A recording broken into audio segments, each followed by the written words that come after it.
Get your ears wrapped around the Golden State Media Concepts Basketball Podcast. All the scoop you need to know from college basketball to the NBA and even March Madness. News of your rising stars. Topics on and off the hardwood. This is the Golden State Media Concepts Basketball Podcast.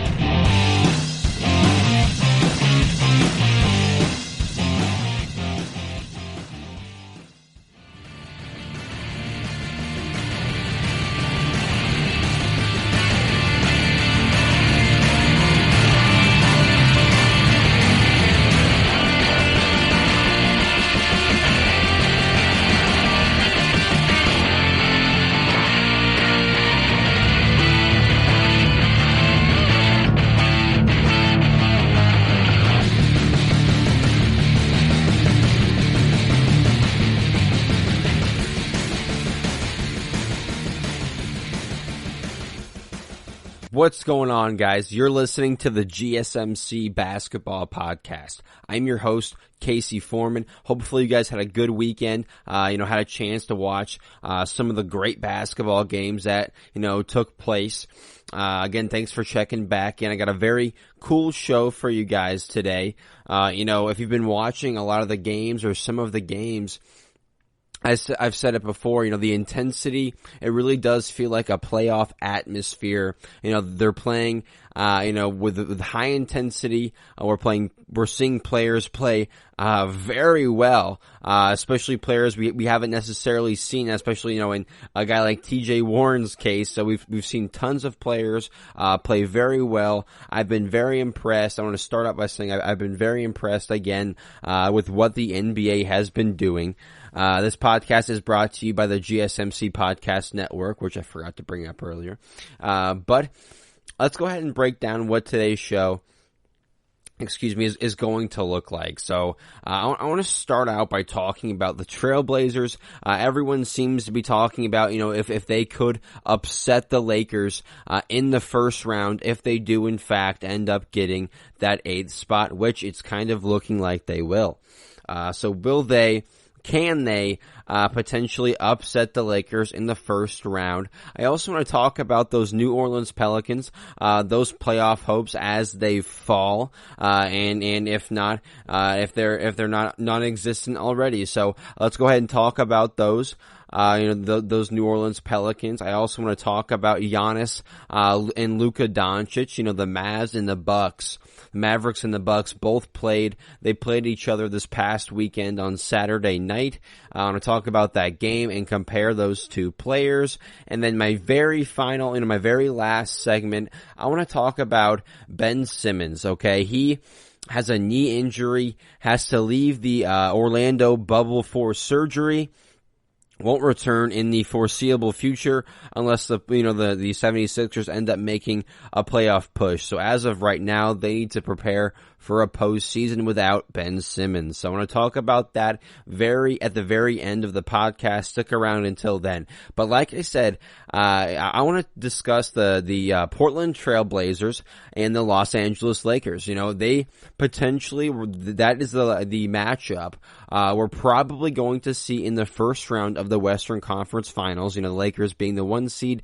Like I said, Portland in hot pursuit of that 8th spot. They're a game or so back. I'm recording right now in the middle of the Portland 76ers game, actually. So it's funny I bring that up. But I'm recording in the middle of that. So as of right now, it's looking good for Portland. But I don't know as of now if they are ahead or tied with Memphis, or if they're, still a game back. So it's going to depend on how they play against the 76ers. So I want to go ahead and say that game is not finished for me yet while I'm recording.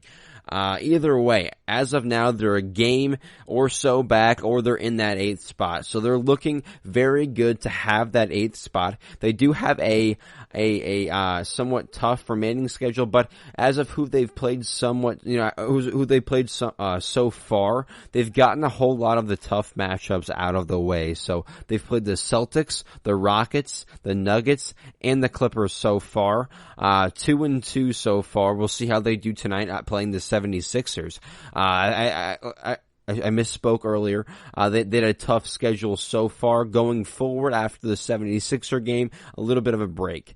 Either way, a tough schedule so far. They lost to the Celtics. They beat the Rockets, very impressive win. They beat the Nuggets, also an impressive win. Lost to the Clippers in a very close game. We saw that game get a little heated at the end. Like I said earlier, some playoff-like atmosphere intensity. So it's great to see that before the playoffs even start.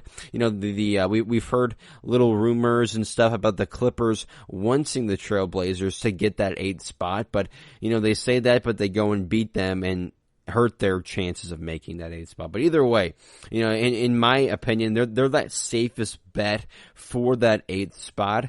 And there's been a lot of talk, like I said, about them upsetting the number 1 seed Los Angeles Lakers. In particular, I'm sure you guys have heard this on social media or if you watch the games, specifically on NBA on TNT. Charles Barkley, we all know him and love him. I'm a big fan of his myself. I don't always agree. I don't really always agree. Really don't always agree with what he says, but I'm a big fan of his in the NBA and what he's done after. But let's go ahead and break down what he says. So he came out and said, if the Portland Trail Blazers can end up getting that 8th spot, if they win the race for the 8th seed, you know what Charles said? He said they're going to go on and they're going to beat the Los Angeles Lakers. They're going to beat them in the first round, okay? And then they're going to go on and they're going to win the NBA Finals. He went on record, and that is who he thinks is going to win this year. Portland is his pick to upset the Lakers as the 8th seed and be, I think, the first 8th seed yet. Not to upset a number 1 seed. We saw the Warriors do that against the Mavericks years back. But we the first 8th seed to win a championship.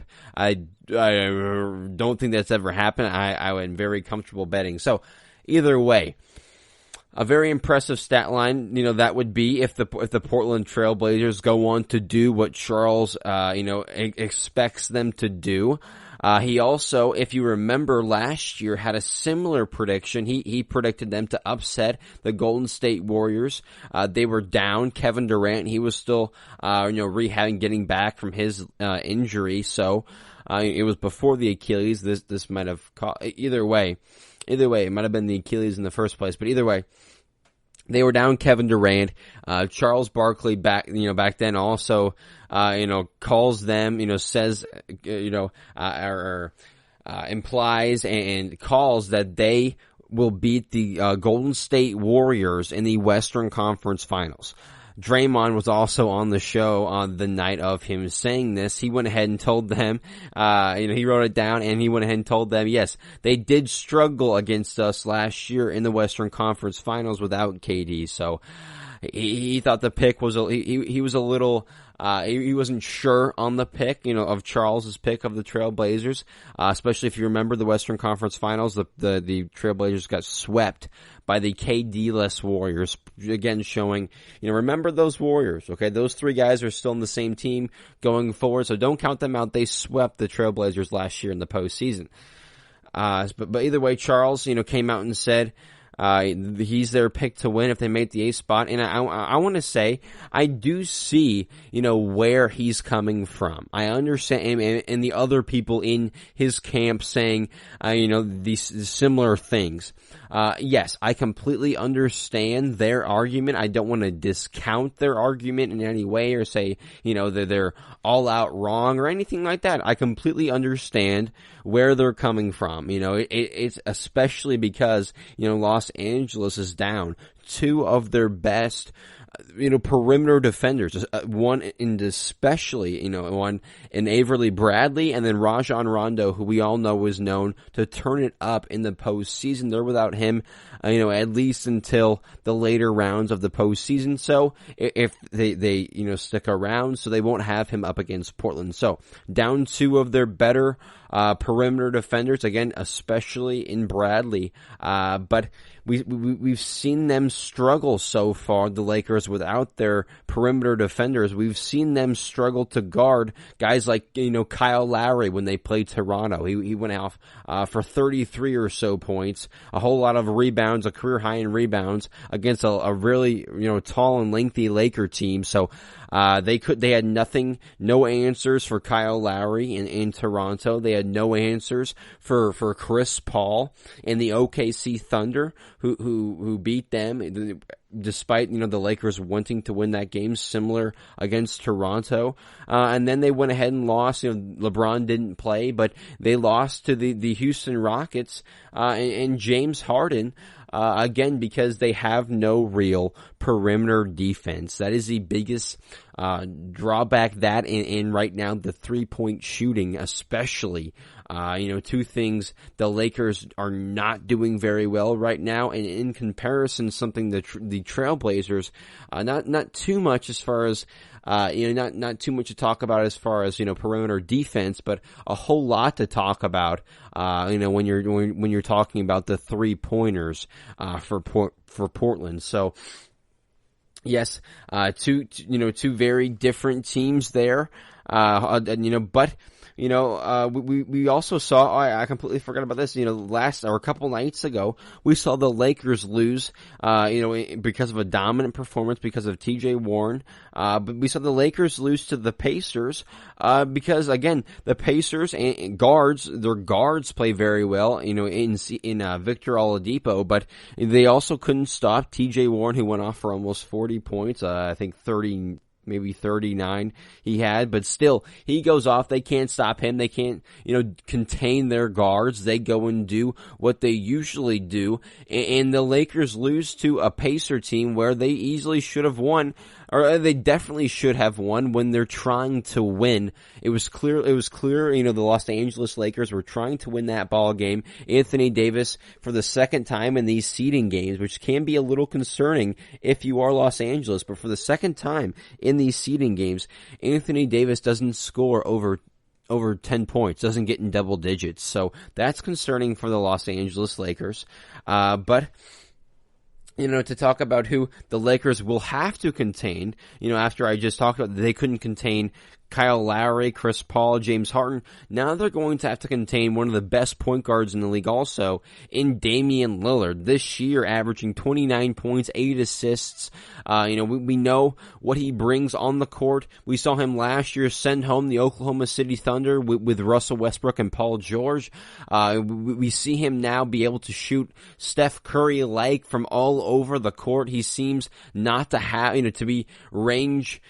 He seems to have, some of the best range, I should say, behind Steph, Clay. He's right up there with them in, shooting the basketball from deep. So, that's something they're going to have to try to contain. So he's going to have to, Dame is really going to have to exploit, the lack of perimeter defense on the Lakers.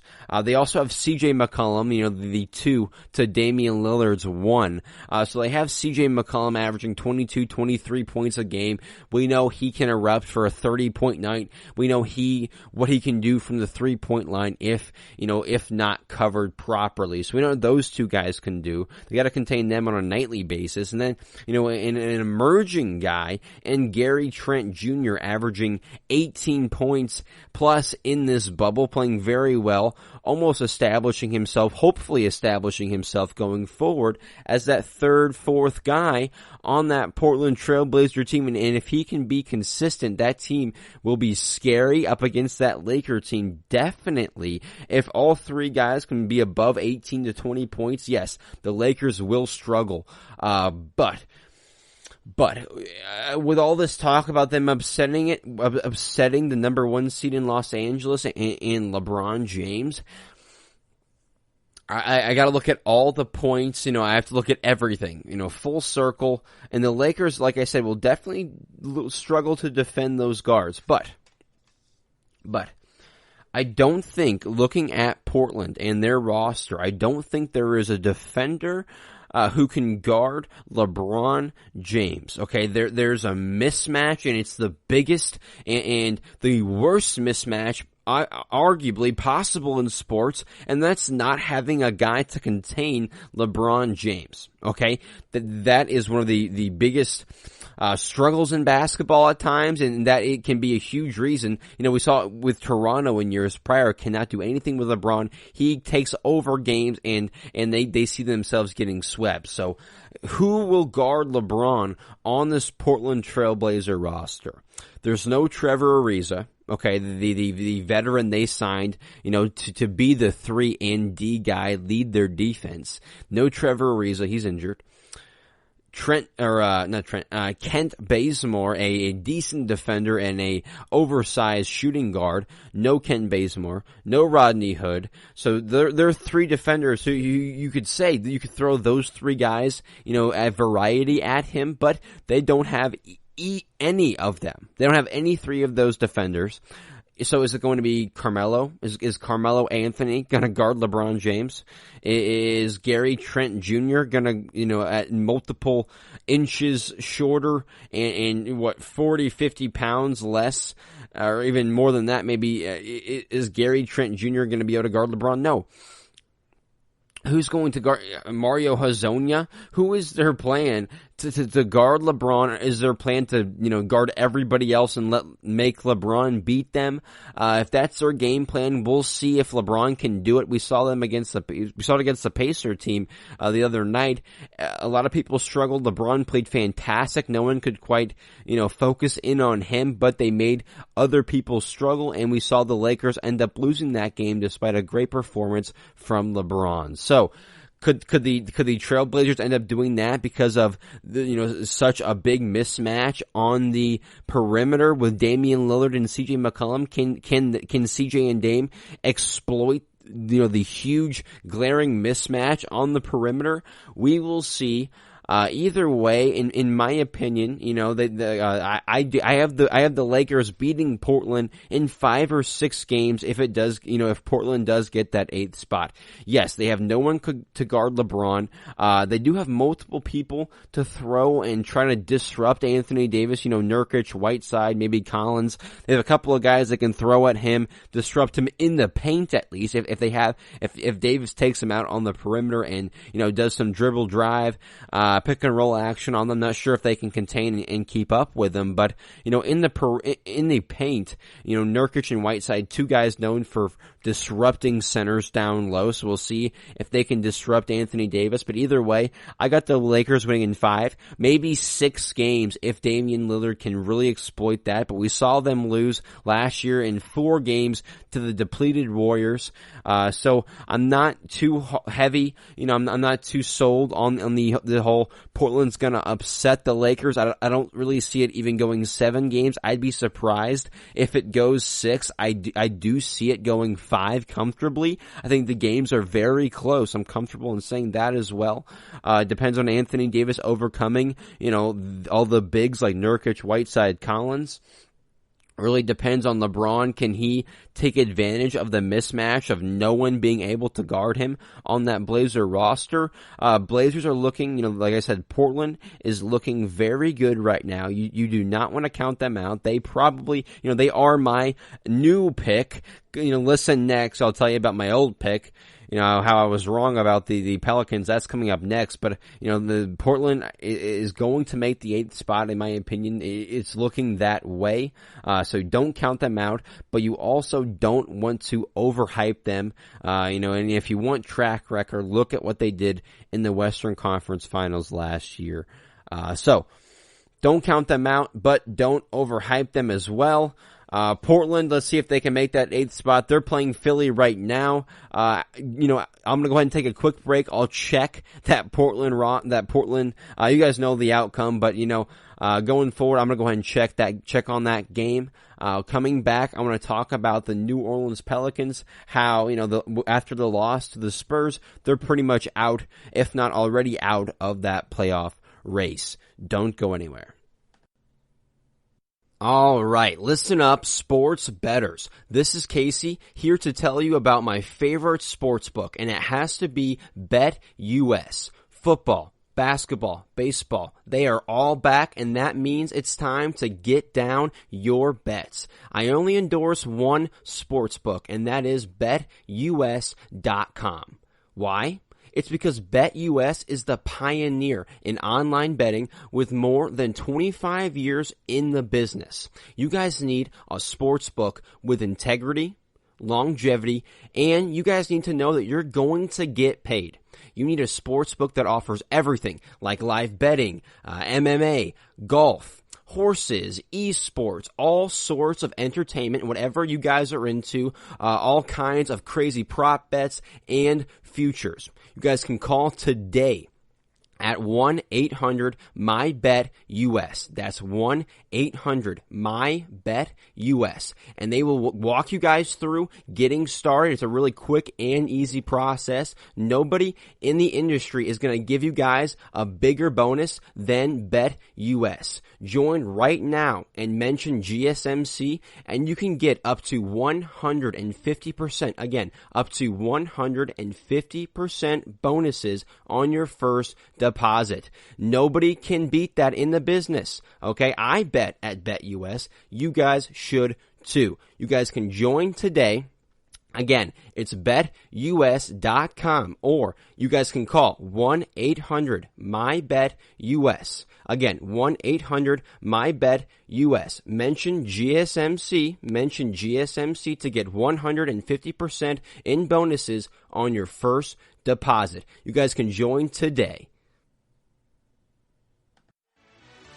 Are you looking for the very best NFL and college football podcast? Then check out the GSMC Football Podcast. Get the latest football news both on and off the field. From the NFL Draft to trades to the rumor mill to the NFL Combines, they got you covered. That's GSMCpodcast.com/football-podcast. Get updates on college rivalries, game day insights, and much, much more. It's football talk the way you want it. This show eats, sleeps, and breathes football. Don't forget to like them on Facebook and follow them on Twitter. Visit GSMCpodcast.com for more info.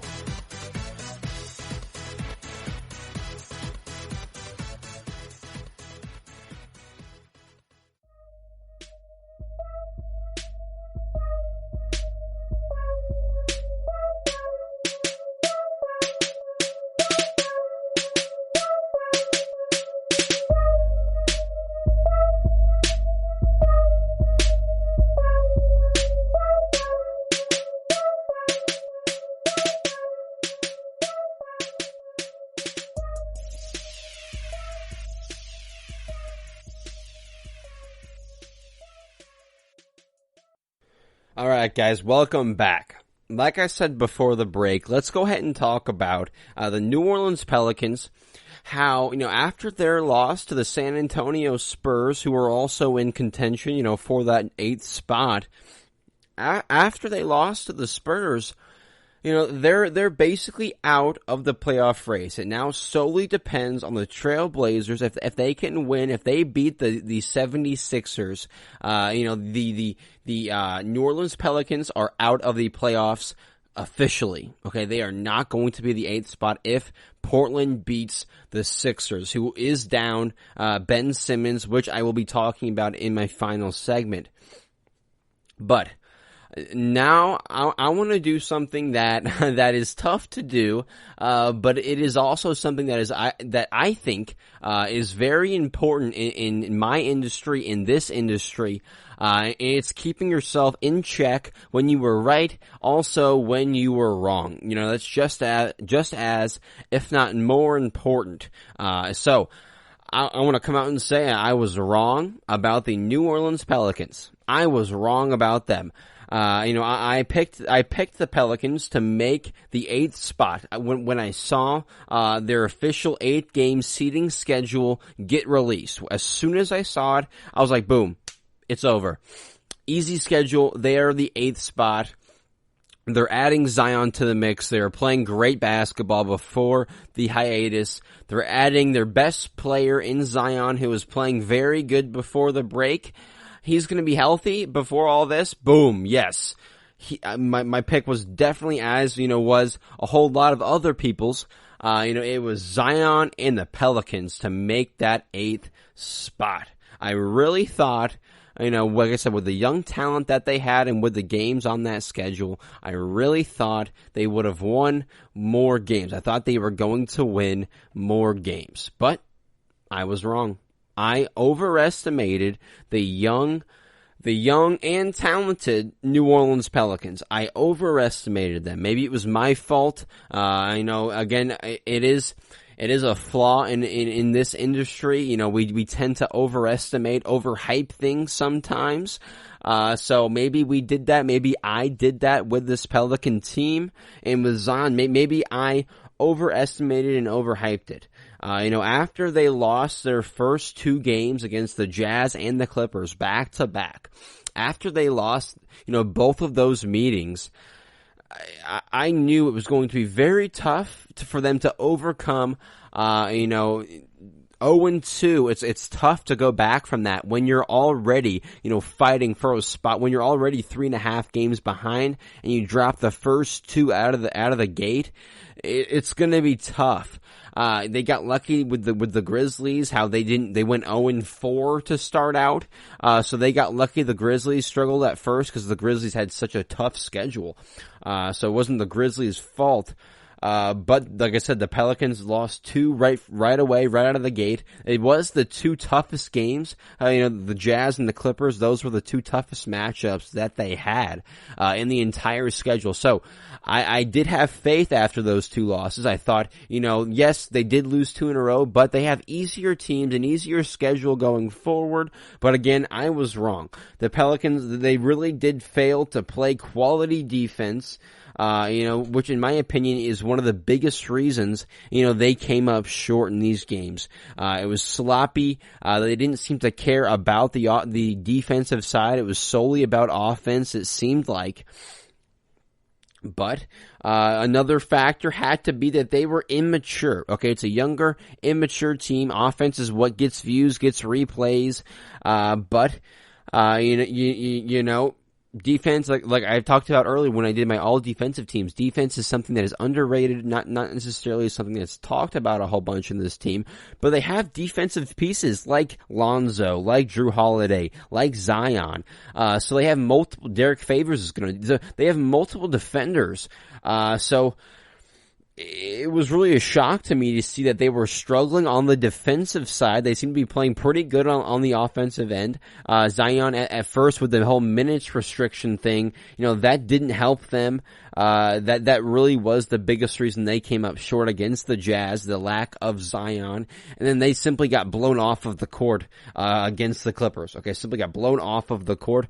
But they went ahead and played, the biggest, upsetting, loss for me when looking at the track record, recently has to be against the Kings. They looked simply uninspired. They, in my opinion, they are the better team in comparison to the Kings.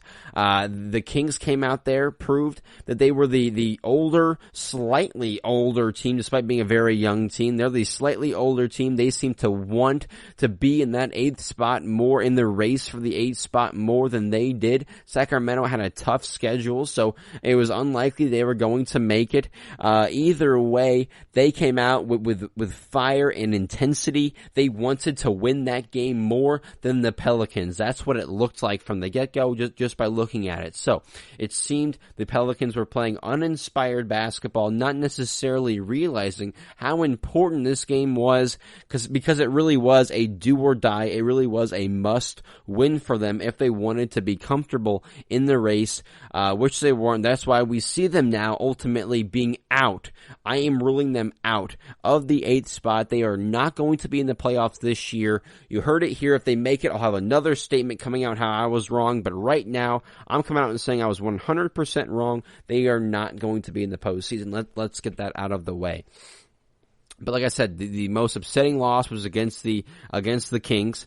Then they went ahead and played the banged up Wizards without Zion. Okay, they went ahead and played them, and they beat them. They beat them by almost 10 points without Zion. So is Zion not the problem, because how could he be the problem, but are they having issues, getting him into the lineups with all it's such a weird time. They're putting him in for 5 minutes, 6 minutes, 6 minutes, 2 minutes, 8 minutes. Like it's such a random amount of time per at least recently. It seems like that, how can Zion in his defense get going, get into a groove when he doesn't know how long he's even going to be in the game for? How can he get his sweat on when he's going to be taken out, a second later? So obviously that affects you in your head, that affects your approach. That could be the reason. Are they limiting him too much, or the whole minute restriction, the time slots they're putting him in, maybe those aren't working for him in his game? That needs to be evaluated. Maybe that's the problem. Is the offense and Alvin Gentry, is he the problem? What's the problem here? When they went in recently, like I said, they just lost to the Spurs. It just looked like a young and talented team against an older veteran team coached by one of the best coaches, in the league, in Greg Popovich. Like I said, an older veteran team. They've been together for a while. If Portland wins, I should say as well, it's over again for the Pelicans. I'm already counting them out.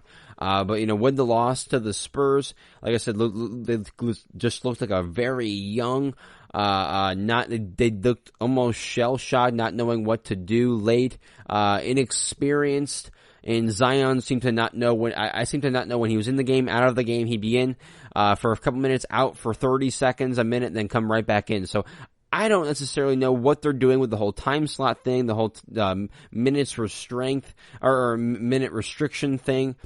But Zion has only played, let's look at, the positives for this Pelican team, because it's not all negatives. Calm down, Pelican fans. You should not be worried.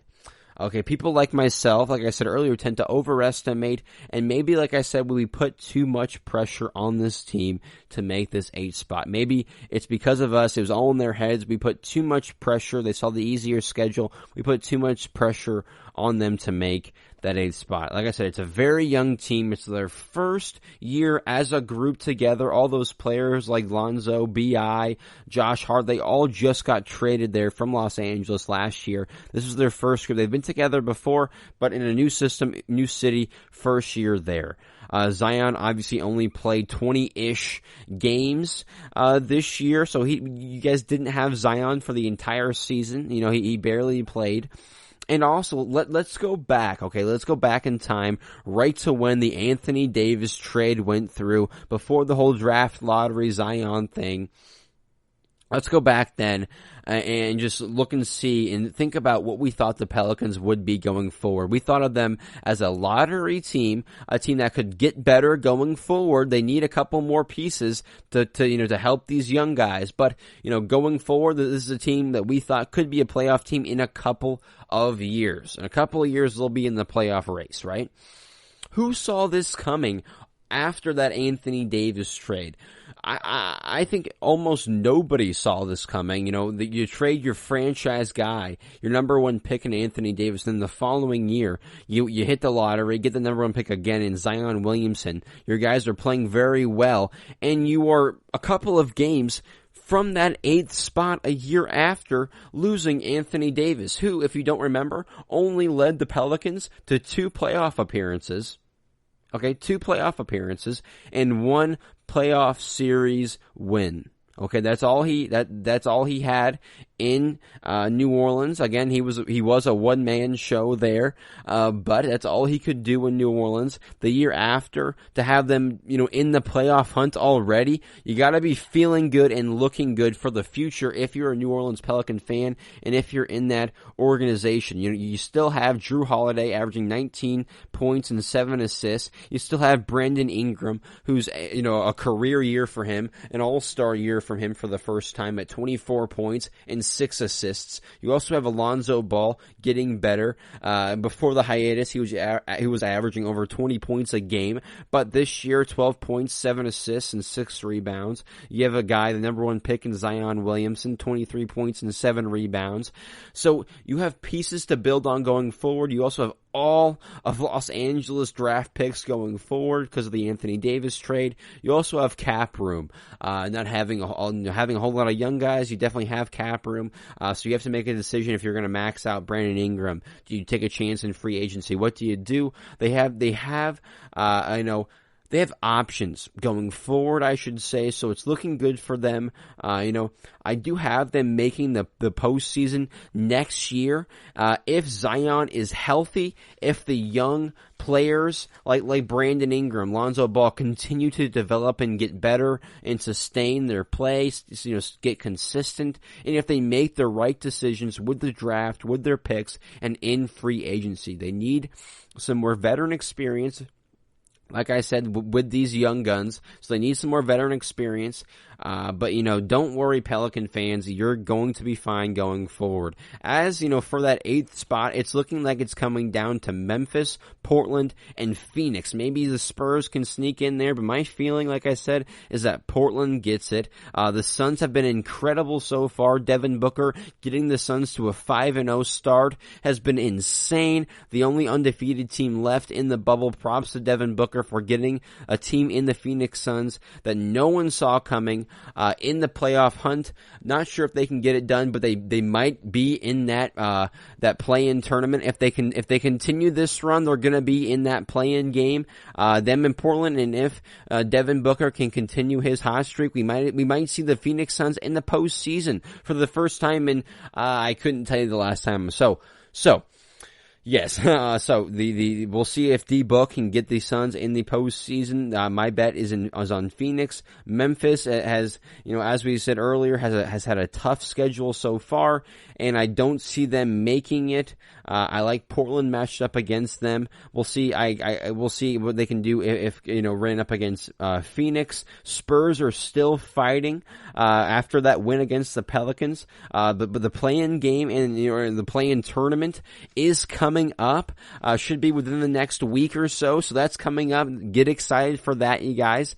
But I'm gonna go ahead and take a quick break. Coming up next, I'm gonna talk about one of the games that happened over the weekend. In the Bucks and the Mavs, and in the players in Giannis and Luka Doncic. So don't go anywhere. I want to talk about that next.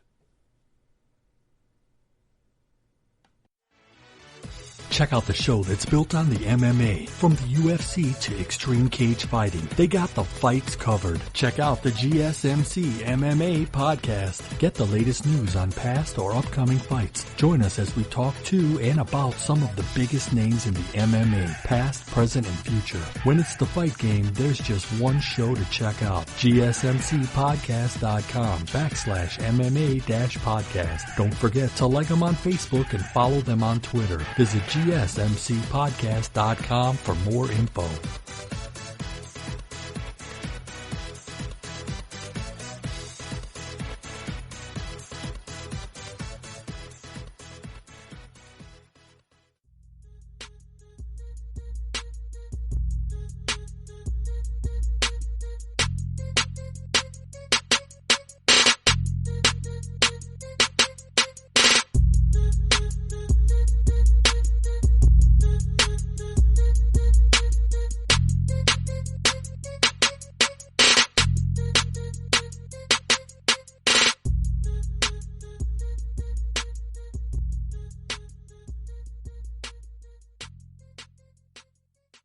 Welcome back, guys. Like I said before the break, let's go ahead and talk about Giannis and Luka Doncic, Giannis Antetokounmpo, Luka Doncic, because on Saturday night we saw the Mavs, the Mavericks, take on the Milwaukee Bucks. We saw the Mavs get the better of the Bucks, but guys in Giannis and Luka, those two are two guys I consider to be, possibly the next faces of this league.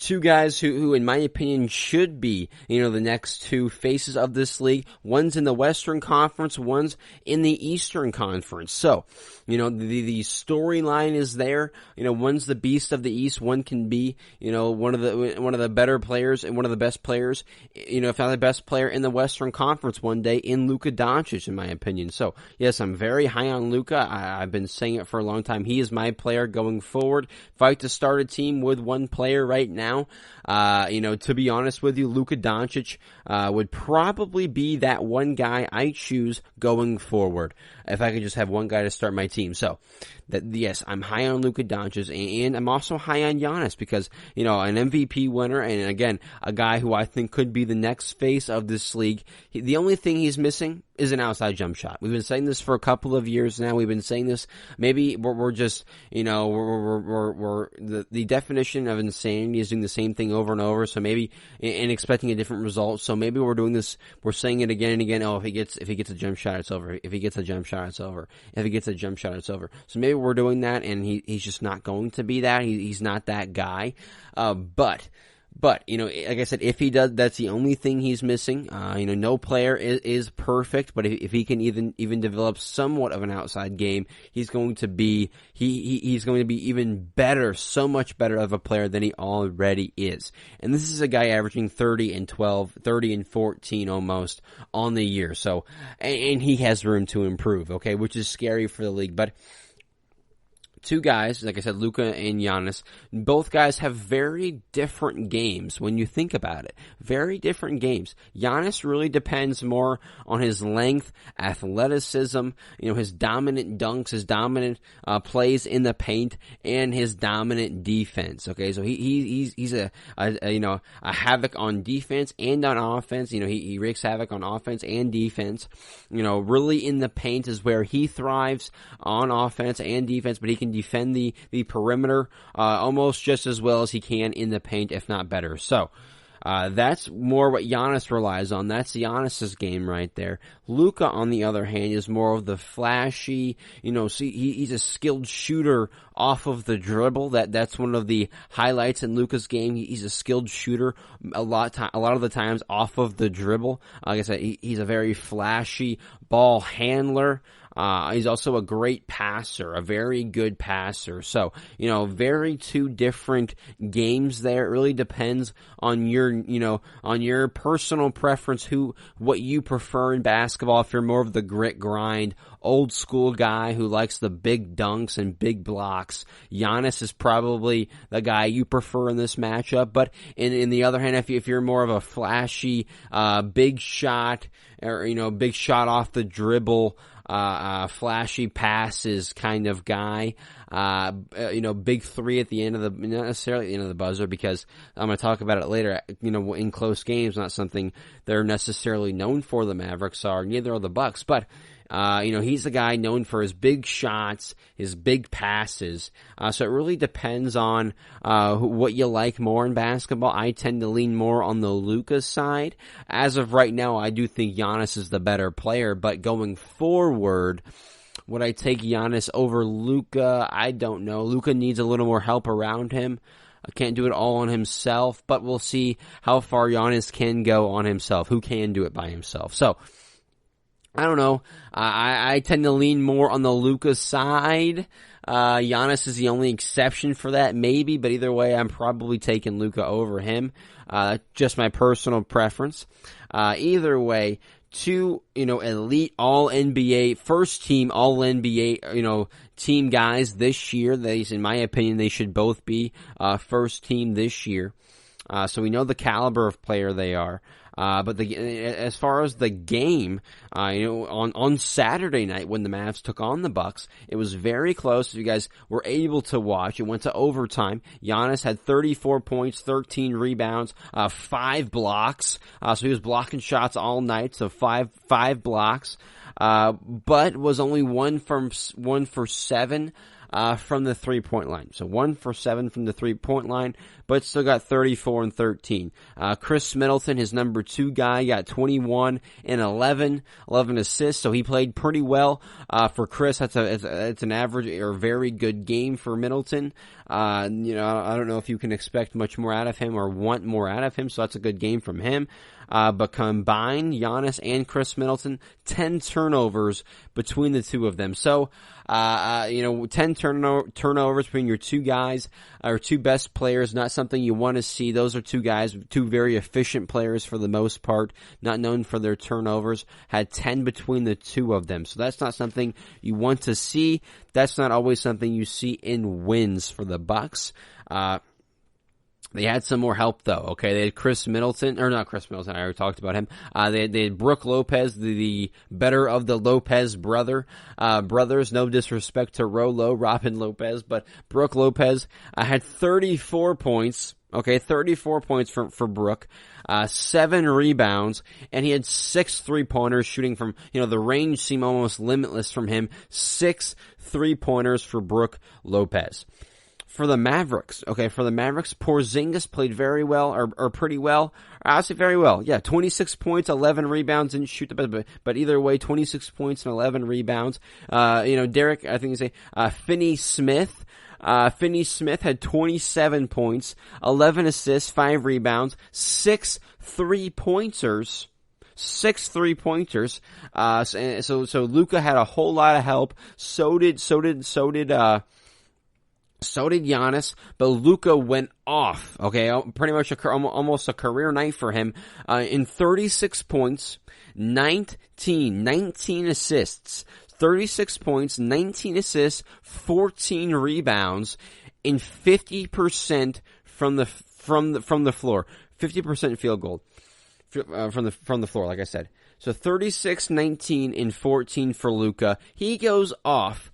The only thing, when I'm looking at both the Mavericks and the Milwaukee Bucks, when I'm looking at both of these teams, they have one similarity. They kind of have one similarity if you guys have been paying close attention to their games. What is their identity? What is their late game identity?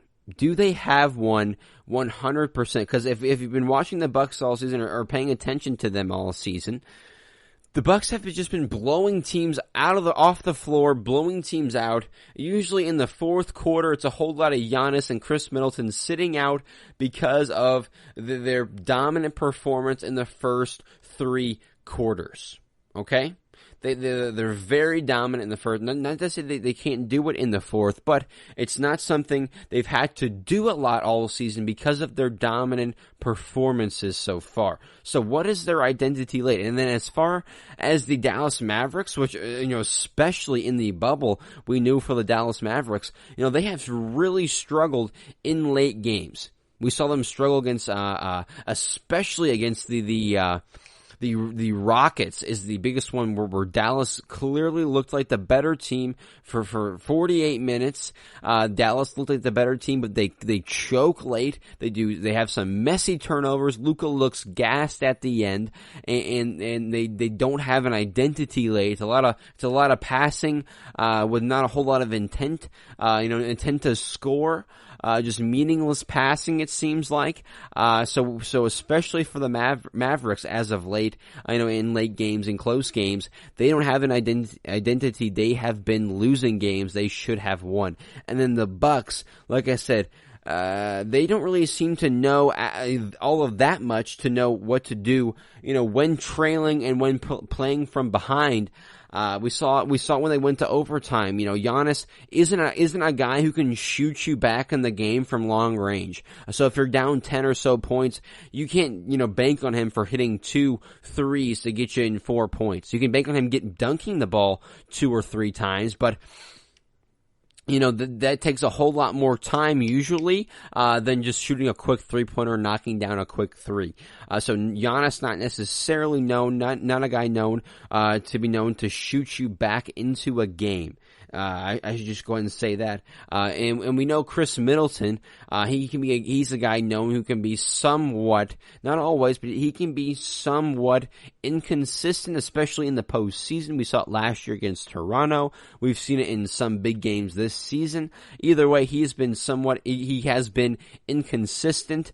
He can somewhat fade away in big moments and big plays. I've also seen him come up big and make big shots. I don't want to talk too much crap on him, but more than likely I've seen him fade away and be inconsistent in those big moments. The biggest memory has to be the facing with Toronto last year, but in comparison, like I said, those guys are very similar in that way, not necessarily knowing what they're going to do. Bucks have been playing very good all year, and they're going to go as far as Giannis will take them, okay? As far as the win for the Mavs, it was a very good win for Dallas. They look it's good to see them closing a very close game. It's good to see Luka playing very dominant and having the ball in his hands, making good plays late in game, not being fatigued. Despite going into overtime, it's good to see Luka playing very well and the Mavericks playing very well late in games. So that I was very happy to see that. As far as Milwaukee, like I said, they're going to go as far as Giannis takes them. What is their identity late? Are they similar in the Mavericks as to where they don't necessarily have one, or they're just bad late? They've been blowing teams, off the floor all season. Maybe that's the only way they can win if they blow out teams. Is that the only way that Milwaukee can win? If so, it's going to be a tough postseason for them. They know, teams know to single out Giannis. Either way, it was a very good game. And guys, in comparison, in Giannis and Luka, two guys who could very well be the face of the league. Either one of them could be the face of the league going forward. If not both of them, one in the East, one in the West as of now. We'll see after this year for Giannis. But two guys, I tend to lean Luka. Like I said, Luka is one guy, he's one of my favorite players going forward, as are the Dallas Mavericks, one of my favorite teams going forward. Don't count out Giannis and the Bucks, despite, losing to a good team, in the Dallas Mavericks. Despite struggling a little bit in this seeding game schedule, don't sleep on the Bucks. Giannis is going to be dominant. He's going to be Giannis, and like I said, the Bucks will go as far as they can go. We'll see if Dallas can pull off an upset in the first round and get out of the first round, because clearly they're going to be the underdog in whatever series, whoever they end up playing, they're going to be the underdog more than likely. So we'll see if they can make it out of the first round. Very intriguing matchup and two very intriguing players. For my last segment coming up next, I want to talk about Ben Simmons. His injury to his knee. He has left the bubble. What will that do to the 76ers? That's coming up next.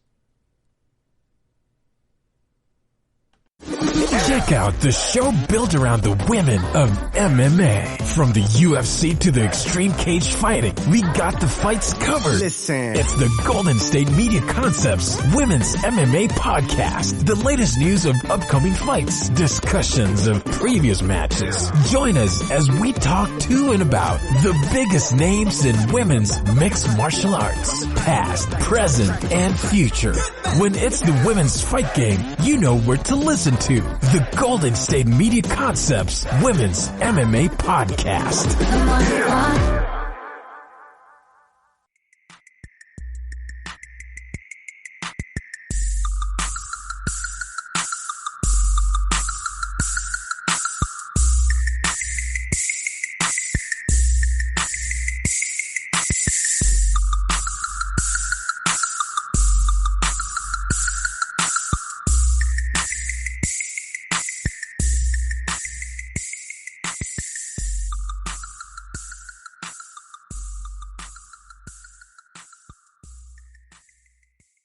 All right, it's time for my final segment of the day. Okay, like I said before the break, let's go ahead and talk about Ben Simmons, his injury. So he has injured his, I don't know if it's his right or his left knee, but either way, he has injured it, needs surgery. He is out of the Orlando bubble. He's gone. As of now, they are expecting to be without Ben for many weeks. So they are expecting, they are being told to expect, prepare for a postseason without Ben Simmons. So unless they have a very long playoff push, a very long playoff run, it's unlikely, it's more than likely 90% that we are going to have the 76ers in the postseason without the help of Ben Simmons. Okay. 76ers, like I said, won't have it unless they have a long postseason run. What does this do for the 76ers? What does this do for Joel Embiid? It's going to give Embiid, off the bat, the first thing to come off my mind, is it's going to give Embiid such a larger workload. He's going to have to score and be the focal point, get guys going in the offense. Can he be Jokic-esque and run an offense from the post? Can they run an offense through Embiid? So Embiid is going to have a larger workload, or should have a larger workload. Simmons is averaging 16.5 points, 8 assists, 7 rebounds, 2 steals per game. So they're missing him on the offensive and the defensive side. He got multiple votes, for the defensive player of the year. I believe he's in the running for that. We know it's either either Anthony Davis or Giannis this year, but he's in the running as well. Leading the league in steals at over 2 per game. 2 steals per game. That's very hard to do in the NBA. So he's an elite defensive player. Sometimes guards, he can guard guards or he can guard down low. So a very good defensive player. But without Ben Simmons, like I've been saying, it's a blow on the offensive and defensive side. What is this team going to do? The 76ers, obviously a team that needed to build, team chemistry. Tobias Harris came out and said before the season ended, or before the hiatus, or before the Orlando bubble, before the bubble started, he came out and said, it's no secret we don't have the best chemistry. Yes, that's something we need to build. Team chemistry is something we don't necessarily have. We need to get better at that. So when one of your better players is saying that could be an issue for you.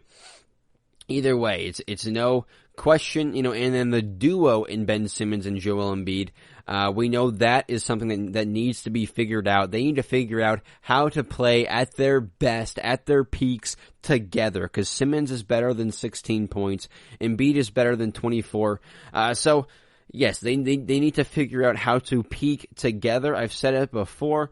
They might need to make a change. The Sixers, they might need to make a change with that roster if it doesn't pan out in the next year or so. And I mean Western Conference Finals at least. At worst, you get to the Eastern Conference Finals. That should be expected for that team going forward, if healthy. Or you make a change, first at the coaching position. Maybe you don't have the right coach in Brett Brown. Who knows? He's been there a whole long time. Maybe it's a stale voice in the locker room. Who knows? We also don't know who the real leader in that locker room is. Seems like it needs to be Joel Embiid.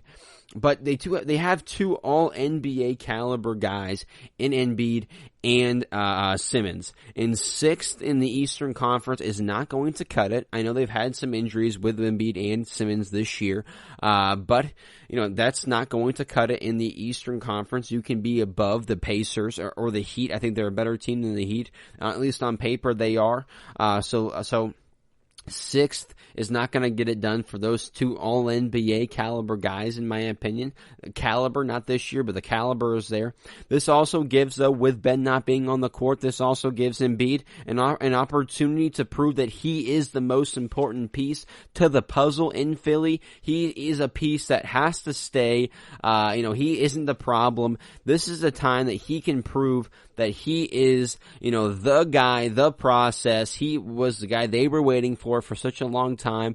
Embiid is Philly. He can go out and prove that, by being dominant without Simmons, by winning games and maybe winning a first round series. He still has a good team, and we know, we don't want to count him out. He's a 24 point, 12 rebound, 1 block a night guy this year.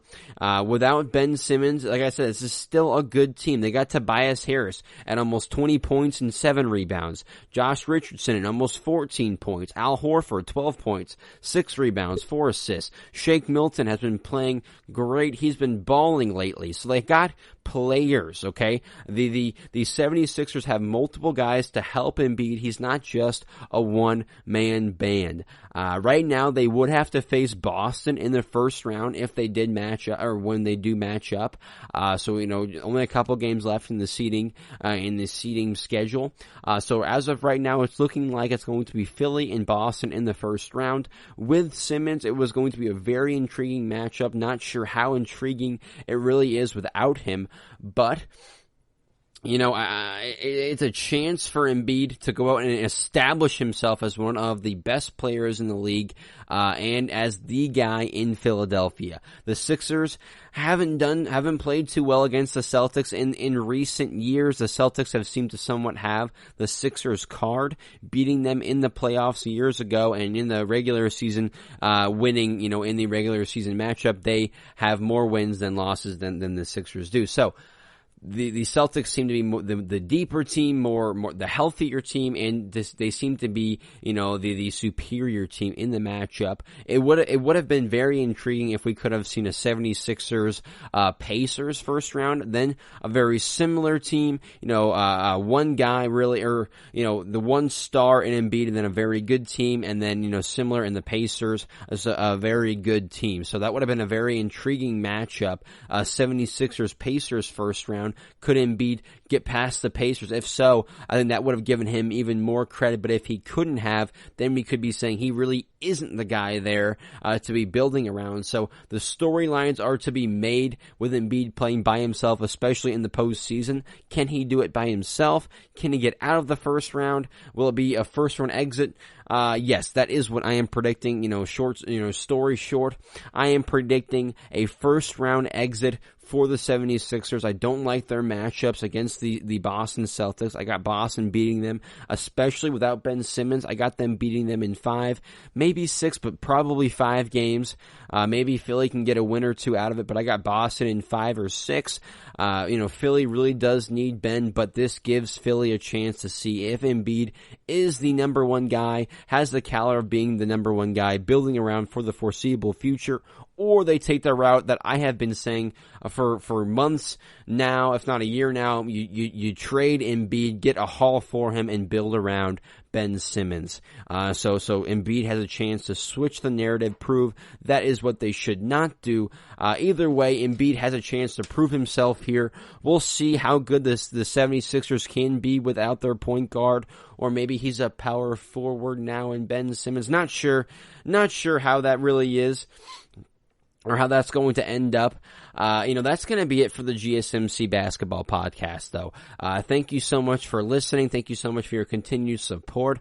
Feel free to leave us a rating on whatever platform you're listening to, and go check us out on Facebook and Twitter. If you have social media, go check us out. Go give us a follow. Again, thank you so much for your continued support. I'm going to be right back here on Thursday. The 8 seeding games are coming to a close. We are getting closer to that play-in tournament and the post-season. So I'm going to give you guys a first round preview next week, or on the next podcast for sure. Hopefully, we have some great games up until then as we see these seeding schedules, come to a close. Again, thank you so much for your continued support. I'll see you guys on Thursday. You've been listening to the Golden State Media Concepts Basketball Podcast, part of the Golden State Media Concepts Podcast Network. You can find this show and others like it at www.GSMC.com. GSMCpodcast.com. Download our podcast on iTunes, Stitcher, SoundCloud, and Google Play. Just type in GSMC to find all the shows from the Golden State Media Concepts Podcast Network. From movies to music, from sports to entertainment, and even weird news. You can also follow us on Twitter and on Facebook. Thank you, and we hope you have enjoyed today's program.